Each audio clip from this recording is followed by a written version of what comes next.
નમસ્કાર, સ્વાગત છે ગુજરાત ફર્સ્ટમાં સમાચારો સાથે હું છું દીપિકા। સમાચારની શરૂઆતમાં વાત કરવી છે વિસાવદરની પેટા ચૂંટણીમાં કોંગ્રેસનો પ્રચંડ પ્રચાર। કોંગ્રેસના ઉમેદવાર નીતિન રાણપરિયા પ્રચાર મેદાનમાં સ્થાનિક આગેવાનો સાથે ઘરે ઘરે જઈને પ્રચાર કરી રહ્યા છે। કોંગ્રેસના ઉમેદવારે આપ અને ભાજપના ઉમેદવાર પર પ્રહાર કર્યા છે।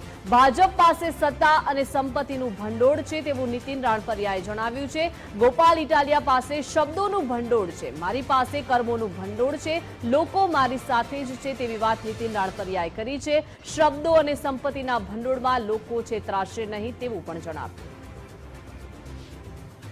હું 2 દિવસથી આ ગામડાઓ ખૂંદું છું, એમાં મને એક જ વસ્તુ જોવા મળે છે કે લોકોને સ્થાનિક જોઈએ છે। હું અહીંનો સ્થાનિક ઉમેદવાર છું, મારી સામેના 2 ઉમેદવાર આયાતી છે। પછી ગોપાલભાઈ ઇટાલિયા છે, એની પાસે મારા કરતાં શિક્ષિત વધારે છે, LLB કરેલું છે, શિક્ષિત છે, એની પાસે શબ્દોનું ભંડોળ છે। કિરીટભાઈ પટેલ છે, એની પાસે સત્તાનું અને સંપત્તિનું ભંડોળ છે, અને હું એક નાના પરિવારમાંથી આવું છું, મારી પાસે કર્મનું ભંડોળ છે। છેલ્લા 25 વર્ષથી હું રાજકારણમાં સક્રિય છું, 25 વર્ષથી આ જ વિધાનસભામાં કામ કરું છું, એટલા માટે મારી પાસે આ વિધાનસભામાં કર્મોનું ભંડોળ છે।